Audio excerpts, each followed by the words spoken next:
shooting well. This is going to be the first in a few videos on tactics in the woods, but it's not specifically warband tactics. This is more looking at more general principles.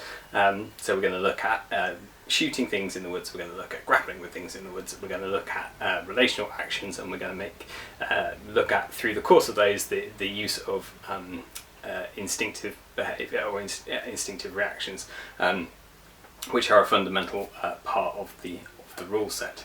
And I've called this video Shooting, What's It For? Something along those lines. Because I think maybe that's something that, if you've played any games of the woods, you might think, well, what is the point of shooting in the woods? If you have a look at the equipment lists, you'll see that a lot of the shooting weapons, the ranged weapons, have not got a particularly high impact strength. So whereas in the how to play video we were looking at the Norlock musketeer with his big black powder musket, this is an exception to the rule because that has a particularly nasty 5 impact or 5 damage weapon.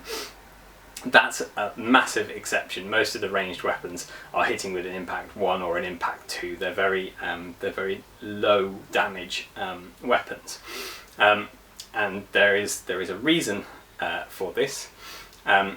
People who know things about ancient Dark Age, early medieval, late medieval combat will be going, oh well, you can do a lot of damage with an arrow. Yes, you can.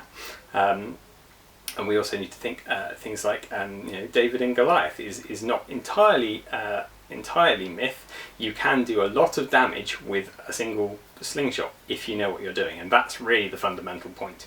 To be good at using ranged weapons takes a particular amount of skill, and so a lot of the skills in the skills tree that you can learn and develop as you go forward as a warband will help your shooting attacks be more damagey.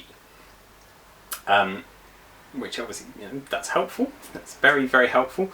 But if you're somebody who's just picked up a rock essentially and you're chucking it across the battlefield, you're not going to be that effective. If you're not used to drawing a bow, you're not going to be that effective shooting with one. So the low impact values reflect the difference in effectiveness using a ranged weapon, as opposed to, say, if you picked up a big hammer. You don't have to be particularly skillful to smack someone with a big hammer. It's going to do a lot of damage if you manage to hit them. The actual ability to hit them is taken into account in a different way with the way the grappling works.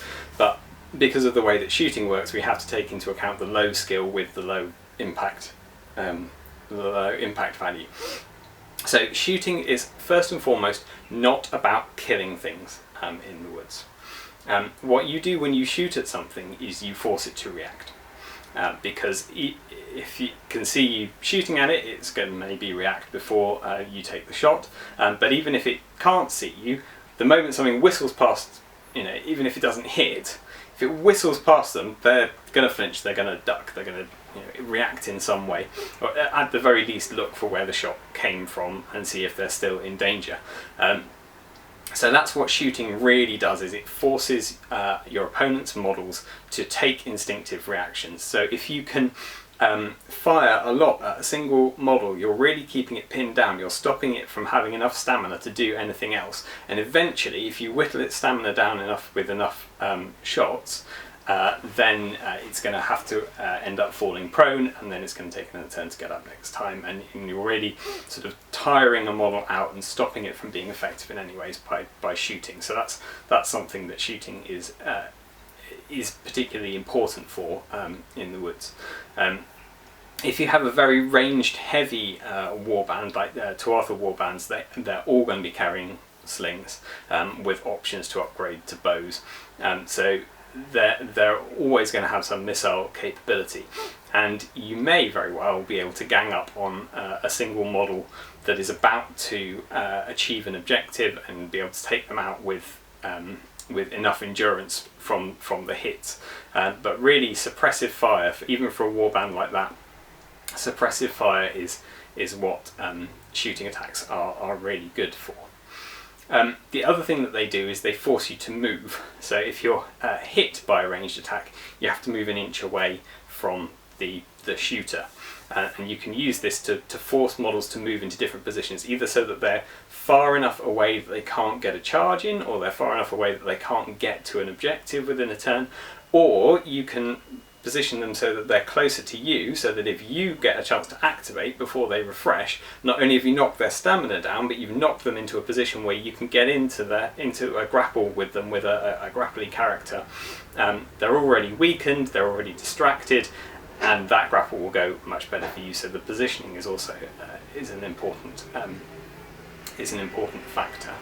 Obviously, when you shoot is quite important, because there is no point at wasting your stamina shooting at somebody just before they're about to refresh and take their activation. If you do that, they'll just get all of their stamina straight back, and yeah, they may be further away, so you might have succeeded on the positioning front, but you haven't.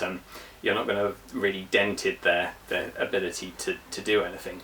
So you want to be hitting models that have already spent quite a lot of their stamina. You want to be hitting models that are perhaps halfway through their activation, and you can do this by going on the alert. So this is a relational action, a stance that your models can take, which means that as soon as they see something act, they can shoot at it. If you're familiar with Overwatch, this is basically overwatching in the woods.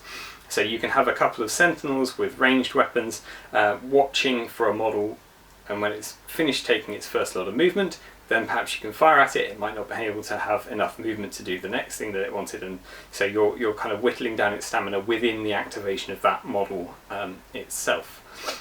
The other thing that's really useful for timing your missile attacks is orders.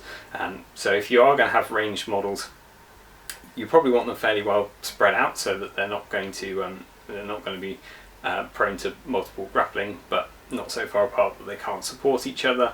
But have a model with a decent presence somewhere near them, so that you can choose to just use that model to order commands to particular models part way through the turn, to get them to maximise the effectiveness of their shooting.